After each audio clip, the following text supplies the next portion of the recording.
vida. Yo suelo decir que no sé hacer otra cosa, que no quiero hacer otra cosa y que no me interesa hacer otra cosa.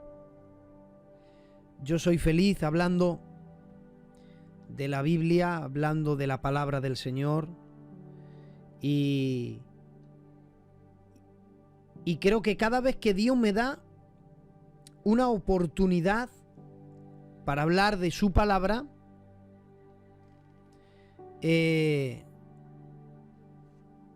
tiene que ser algo especial.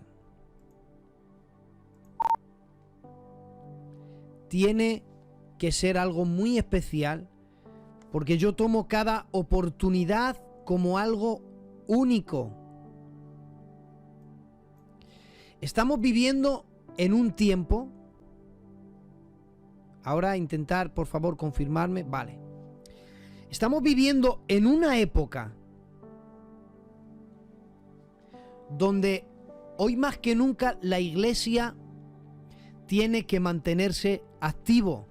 Los hijos y las hijas de Dios tienen que hacer algo. Y tienen que hacer... tienen que tener ese deseo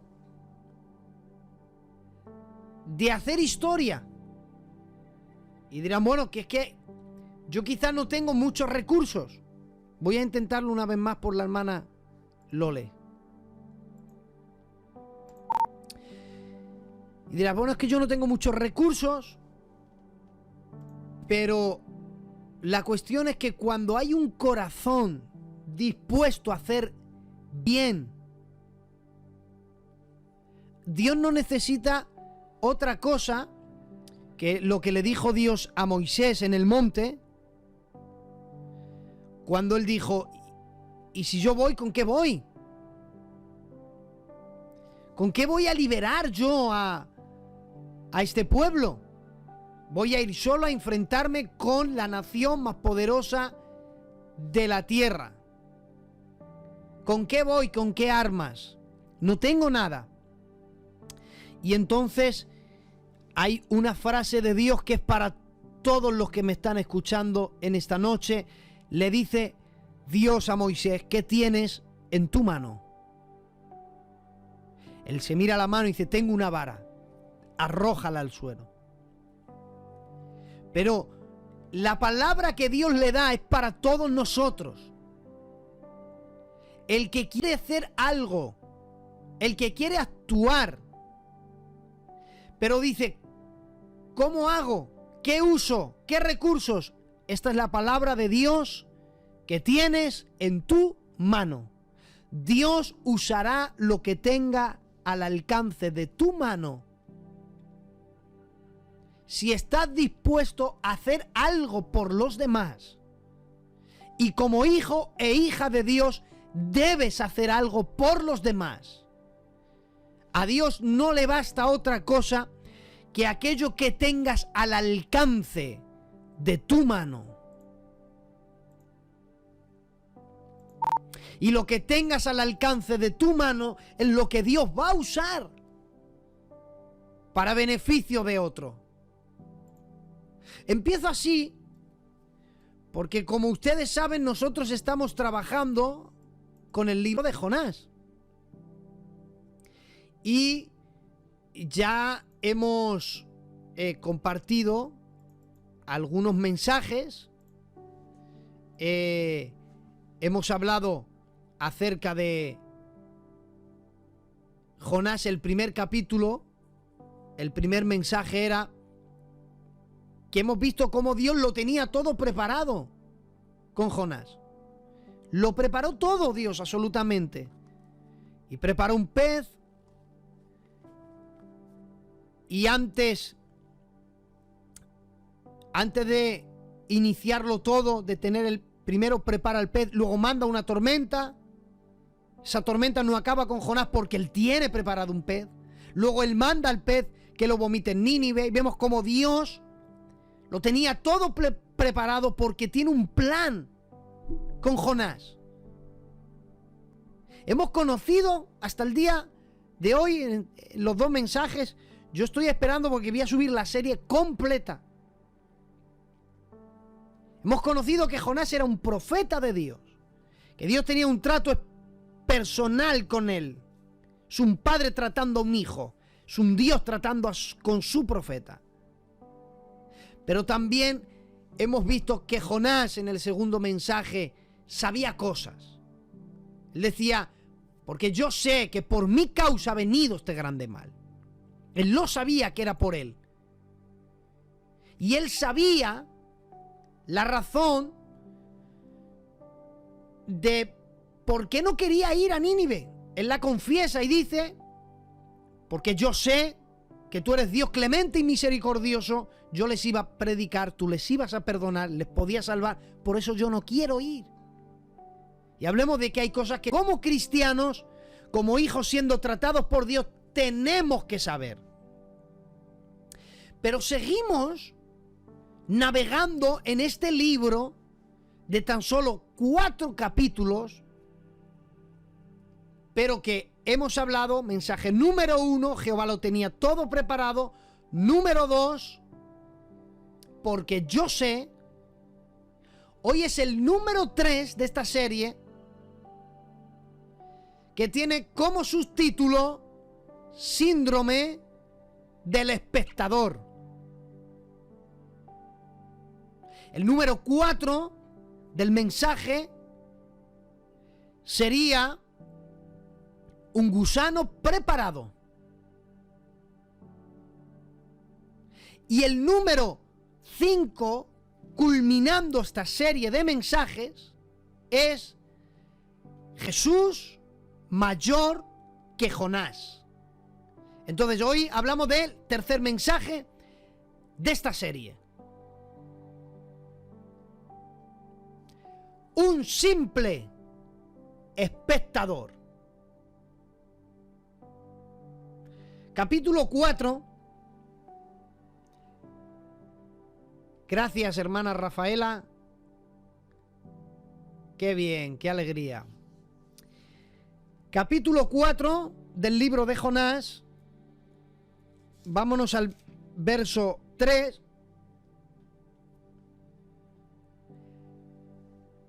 Después de ir y predicar en Nínive, él se enfada. Ahora pues, Jehová, capítulo 4, verso 3, te ruego que me quites la vida, porque mejor me es la muerte que la vida. Otro día, a ver si lo siento de parte del Señor, compartiremos algo acerca de Elías. Es la misma frase, quítame la vida. ¿A qué estado tiene que llegar alguien para decir a Dios, quítame la vida? Es interesante, mediten en eso. Verso 4, y Jehová le dijo, ¿haces tú bien en enojarte tanto? Es que el libro de Jonás, cada palabra tiene un mensaje detrás. Fíjate la pregunta que le hace Dios a Jonás, ¿haces bien de enfadarte tanto? Cuando te enfadas, tu enfado tiene una razón de ser. Mediten en eso, son semillas. Y el verso 3 es del que vamos a predicar, del verso 5 dice, y salió Jonás de la ciudad, es decir, primero predica, luego sale, y acampó hacia el oriente de la ciudad. Me imagino yo que se subió a un lugar alto porque desde ahí veía toda la ciudad. Y se hizo una enramada. De esto hablaremos en el próximo mensaje. Y se sentó debajo de ella a la sombra. Y dice, hasta ver qué acontecería en la ciudad. De ahí es que sale el título de este mensaje. Un simple espectador. Porque él predica y luego se sienta solamente para ver qué acontece. Por eso yo he empezado diciendo que estamos viviendo en una época donde como hijos e hijas de Dios tenemos que hacer algo. Y no ser unos simples espectadores de observar las cosas y ver qué pasa. Quiera Dios que en tu iglesia no seas un simple espectador. Que veas lo que ocurre en la iglesia, las necesidades que hay en la iglesia, la necesidad que hay en los hermanos. Pero vamos a estrechar más el círculo. En tu propia familia, entre los tuyos, tus parientes. Quiera Dios que no seas un simple espectador y veas solamente y disfrutes del panorama, a ver qué les pasa y no hagas nada. Porque Él se sentó para ver qué les acontecía. Y guardaba en el albor de su corazón una pequeña esperanza errónea de que Dios no los perdonase. Y como Él había dicho, de aquí a 40 días Nínive será destruido, quizás albergaba en un rincón de su corazón el ver cómo se destruía los ninivitas. Y yo te pregunto, ¿te quedarás pasivo ante la necesidad que hay frente a tus ojos? ¿Sabes que hay gente a tu alrededor que va a ser sumido por el juicio de Dios? ¿Qué estás haciendo por ellos? Hoy es un mensaje para despertar. Porque vivimos en una época peligrosa. En una época donde lo que reina es la pereza. Y reina la pereza porque estamos viviendo en la época de la tecnología, donde todo es fácil. Donde todo está al alcance de un clic. Simplemente te creamos o con el móvil y ahí lo tenemos.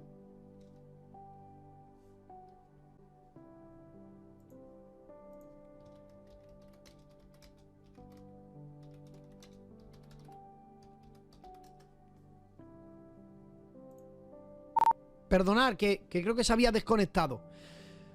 Decía que estamos en una época donde tenemos que luchar con la pereza.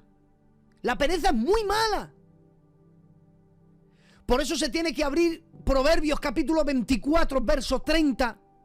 Es interesante este versículo. Dice, pasé junto al campo del hombre perezoso, junto a la viña del hombre falto de entendimiento. He aquí que por toda ella habían crecido espinos, ortigas, habían ya cubierto su faz, y su cerca de piedra estaba caída, ya destruida. Y miré, y lo puse en mi corazón, lo vi, y tomé consejo, un poco de sueño, cabeceando otro poco, poniendo mano sobre mano, y otra mano para dormir. Así vendrá como caminante tu miseria, y tu pobreza como hombre armado. Está diciendo que el hombre perezoso ve cómo su cerca se cae, ve cómo la protección se cae, ve cómo se están cayendo las cosas, se están echando a perder, pero el hombre perezoso pone una mano sobre mano, simplemente observa cómo es destruido todo y no hace nada. Sabes que hay gente alrededor de ti, de tu familia, que están siendo destruidas por el pecado, que los vicios se los están llevando. Hay gente a quien les va a venir el juicio de Dios. Cristo va a venir. Les predicaba hoy en la iglesia que el creer o no en el arrebatamiento, eso no va a evitar que suceda, porque Él ha dicho que vendrá. Él ha dicho que viene por su iglesia. Por eso la Biblia dice, y se tocará la trompeta. No dice, vamos a ver si pasa, a lo mejor pasa. Dice, no, es que se se va a tocar, y eso tiene que ver con el arrebatamiento. Eso va a suceder. Viene un juicio a este mundo, y la pregunta es: ¿qué estás haciendo por los demás? Nosotros, la Biblia dice que somos la luz del mundo, y la Biblia dice que somos la sal de la tierra. La sal, en tiempos de Israel, en el siglo I y durante mucho tiempo, la sal se usó como moneda de cambio. Hacían trabajos y pagaban con sal. De ahí viene la palabra salario. La palabra salario viene porque la sal, al ser algo tan valioso, era la moneda de cambio. Luego la cambiaron por el dinero, pero la sal se usó como moneda de cambio. La sal en el siglo I y más adelante servía no solamente para potenciar el sabor de las cosas, sino para evitar, la idea principal en la Biblia no es para dar sabor, sino para evitar que se pudra. Porque los alimentos como la carne y otros alimentos, no había, como tenemos ahora, una nevera en que guardar los alimentos y dure, un congelador donde se congela la carne, no había nada de eso. Entonces lo que preservaba era la sal. La sal evitaba que se echara a perder más pronto de lo normal. Cristo dice: vosotros sois la sal de la tierra. Cristo dijo: vosotros sois la luz del mundo. En esta declaración Jesús está diciendo que gracias a que en la tierra viven los hijos de Dios. Cuando digo hijos, también entran las hijas de Dios. Jesús dijo: mientras mis hijos vivan en la tierra, ellos serán la causa por la que el mundo no está sumida en la tiniebla. Y por mis hijos es que la tierra ya no está corrompida. Por eso, en el momento en que la iglesia sea arrebatada, el mundo perdió la sal y el mundo perdió la luz que los cristianos dejamos. Te pregunto, ¿eres sal y eres luz en medio de los que te rodean? ¿Te estás dando cuenta que yo no te estoy hablando de lo que pase en China, ni lo que pase en África y lo que pase? Te estoy hablando de lo más íntimo. Eres luz para los que te rodean. Eres sal. O estamos imitando un patrón de conducta como todos los demás, que es el síndrome del espectador. Llegaron: oye, Jesús, dinos, ¿qué tengo que hacer para heredar la vida eterna? Bueno, los mandamientos, ¿sabes? Y después de esa conversación hubo otra acerca de esos mandamientos. Y era: amarás a Dios con todo tu corazón, con toda tu alma, con todas tus fuerzas. Y el corazón del tema donde iban a llegar, porque le vinieron a preguntar a Jesús, dijo: amarás a tu prójimo como a ti mismo. Y entonces Jesús les refiere una parábola. La parábola que Jesús les refiere, la parábola del samaritano. Y dice: un hombre descendía de Jerusalén a Jericó, y en el camino fue asaltado por ladrones. Cuando analizamos la Biblia, dice que eran ladrones, terminando no en singular, sino en una pluralidad. Había más de uno. Dice la Biblia que lo golpearon, que lo hirieron y lo dejaron medio muerto. Qué pena que en la historia del samaritano abundan los que golpean. Heridos uno, los que le golpean varios. Samaritano uno, los que golpean varios. Los que dañan muchos, los que sanan uno solo. Qué pena que en esta historia abunden los que hacen mal, escasean los que hacen bien. Aunque seas una minoría, aunque seas el único cristiano de tu casa, te tienes que distinguir por ser sal, por ser luz, por hacer bien siempre que puedas. Y le dejaron allí, en el camino medio muerto. Y entonces pasan, y pasa un levita, y pasa de largo. Y un samaritano resulta que hace lo mismo. Y aquí no es una imitación, porque el samaritano no vio lo que hizo el levita. Primero pasó el levita, le miró, pasó de largo, y luego el samaritano le miró y pasó de largo. Puede que sea por sus razones teológicas, religiosas, pero la cuestión es que vemos un patrón de conducta. Tanto el samaritano como el sacerdote hacen lo mismo. Es un patrón de conducta. ¿Y ese patrón de conducta qué es? No es otra cosa que el título del mensaje, es el síndrome del espectador. Ve lo que acontece y no hace nada. Pero sin embargo, se cruza por ahí alguien que no piensa como los demás. Alguien que está dispuesto a ser diferente.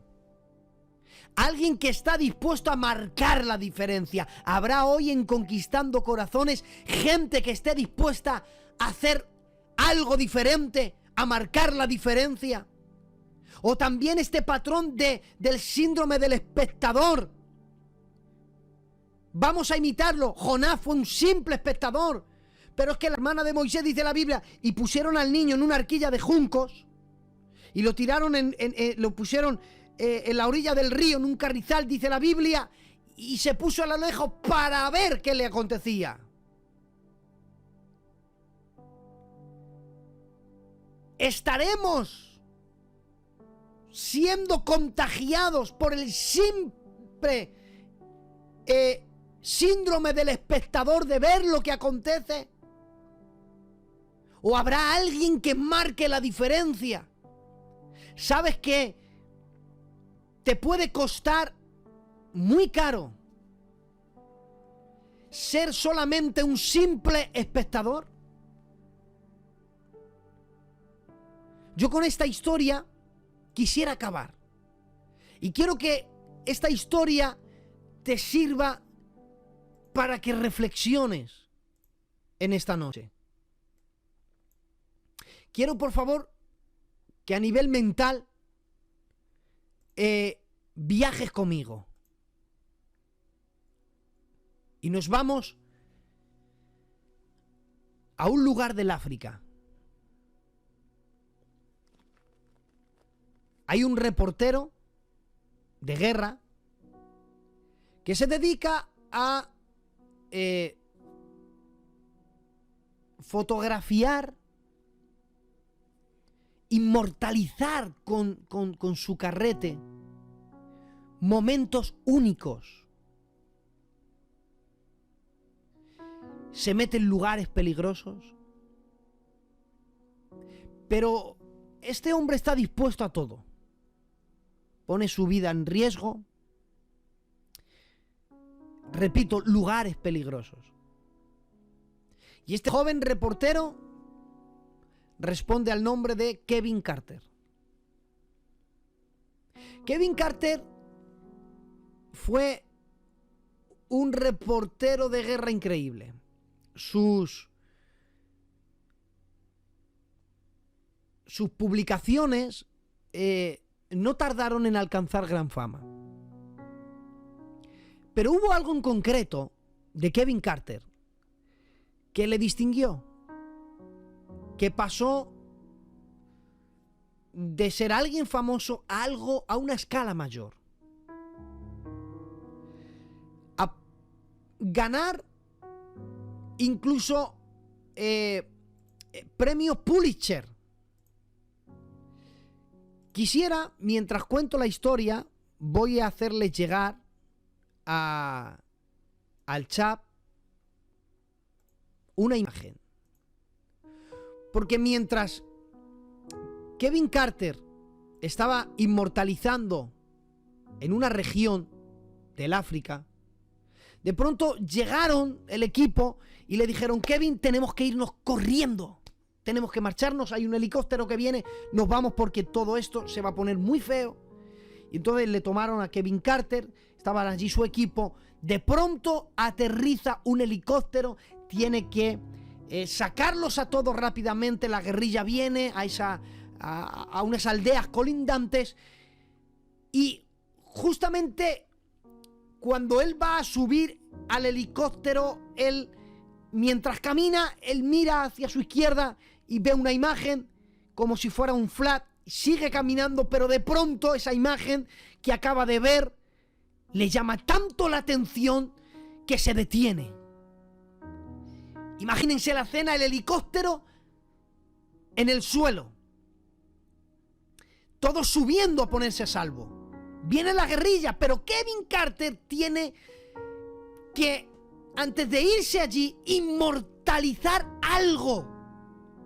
Tienen que ver todo el mundo lo que él está viendo, y de pronto saca su cámara y con un disparo inmortaliza este hecho. Les pido por favor que vayan todos los que están conectados y vean la imagen que he enviado ahora mismo al chat. Kevin Carter inmortaliza una de las fotografías más famosas de todos los tiempos. Para el que no lo está viendo, la imagen es de un niño completamente desnutrido, a punto de morir por el hambre, tirado en un frío suelo lleno de barro, y hay un buitre a escasos metros de esta criatura para que cuando termine de morir, el buitre ya tenga su banquete. Kevin Carter imprimió esta fotografía, la presentó, ganó un premio Pulitzer a la mejor fotografía del año. Las portadas de todos los periódicos, el nombre de Kevin Carter sonaba en todos los sitios, llegando hasta ser portada del New York Times y ganar cientos de miles de dólares. Un día su hermana llega, porque lleva varios días sin verle, y cuando llega ve que no responde a ninguna de sus llamadas. Entonces piden a la policía que abran la puerta, y cuando entran resulta que Kevin Carter, el hombre más famoso del momento, que había ganado miles de dólares, ganador del premio Pulitzer a la mejor fotografía, resulta que se suicidó. Y es cuando uno se pregunta, ¿por qué? ¿Qué le llevó a un joven reportero de guerra que había ganado cientos de miles de dólares, que se había hecho súper famoso, qué le llevó a quitarse la vida? Lo tenía todo: fama, dinero, prestigio, buena posición, buen trabajo. ¿Por qué se quita la vida? Kevin Carter dejó una nota de suicidio, y en la nota él pedía perdón, pero él daba la razón principal de por qué él se había quitado la vida. Él dijo: desde la noche que imprimí la fotografía y la contemplé, me di cuenta qué clase de ser humano era yo.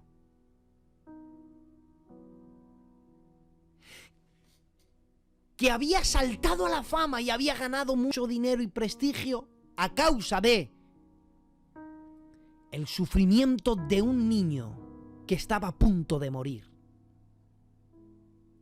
Yo vi aquello, vi la gran necesidad de aquella criatura.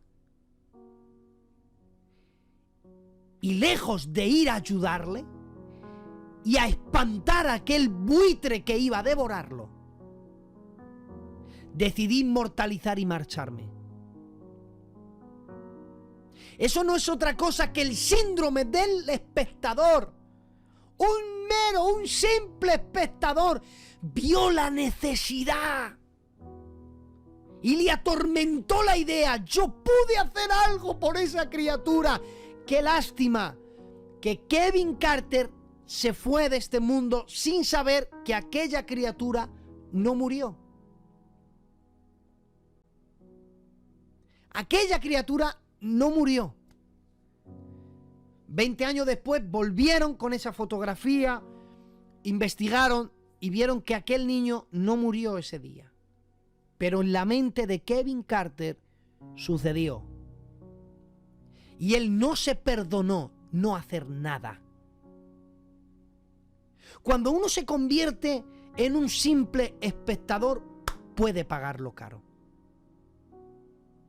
Que nunca quede por ti, mi amado. Haz todo lo que esté al alcance de tu mano. Cuando la Biblia dice que entró una mujer y derramó un perfume costoso, dice que Judas le dijo: ¿qué clase de desperdicio es esto?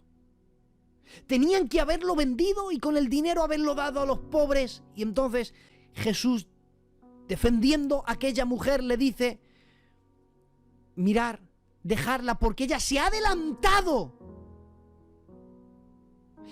Al ungir mi cuerpo se ha adelantado. Esto estaba hablando de que en la tradición judía, cuando los judíos morían y las mujeres iban, ungían el cuerpo con perfume. Y él dice: dejadla porque se ha adelantado. En otras palabras, dejadla, que lo está haciendo en vida. Que lo que se debe hacer cuando yo ya no estoy vivo, que es ir y ungir mi cuerpo, dejadla, que ella ha preferido hacerlo en vida. Dejo esta semilla. Ella se adelantó y dijo: dejadla, porque lo que se debería de hacer cuando yo ya no estoy, lo está haciendo cuando yo estoy aquí. Dejadla. Y Jesús dice una palabra que es impresionante, que de ahí nos ligamos al principio del mensaje. Le dice: a los pobres siempre los tendréis, y cuando queráis, léanlo, cuando queráis podéis hacerles bien. Porque esto se trata, mis amados, de querer. No se trata de si puedo o no puedo, se trata de si quiero o no quiero. Esto es de querer, esto es voluntad, esto es pasión, porque Dios no te pide cosas extraordinarias. Lo que te rodea, todo lo que esté al alcance de tu mano, haz bien. En la tiniebla sé luz, en el lugar donde la gente se pudre, sé sal. No golpees como los ladrones, no pases de largo como los levitas y sacerdotes. Sé un samaritano, no seas un simple espectador, no seas como Jonás. No caigas en ese error, que te sientes para ver qué acontece. No seas el Zaqueo que se adelanta, se sube a un árbol sicomoro y dice la Biblia, para ver a Jesús. Para verle, no para escucharle, solo para verle. Porque Jesús predicaba y andaba, mucho mensaje no ibas a escuchar. Claro, que a él le interesaba ver. Si hubiera habido televisión, no hubiera subido a ningún árbol, se hubiera sentado en su sillón para ver, a ver quién es. Jesús era la novedad. Esto no es una novedad, esto no es voy al culto, a ver qué tal, me hacen el culto, a ver cómo cantan, a ver cómo predican, voy a conectarme, a ver cómo lo hacen, bueno, te aburrí, a ver cómo... No, esto se trata de algo más, esto es un reino de gente que está dispuesto a darlo todo, a ser diferente. Este mensaje se ha extraído de el libro de Jonás. Otra gran enseñanza. Padre, te doy gracias en esta noche por la oportunidad que tú me has dado y la fuerza, Señor, que me has dado para poder predicar tu palabra. Gracias, Señor, porque hoy me siento muy bendecido de poder haber predicado en tu iglesia, de poder haber compartido por este medio. Ayúdanos a no ser simples espectadores, sino que todo aquello que está al alcance de nuestra mano, hagamos algo. Gracias, amado Dios. Gracias por todas las cosas. En el nombre de Jesús. Amén. Y amén. Que Dios os bendiga, familia de Conquistando Corazones.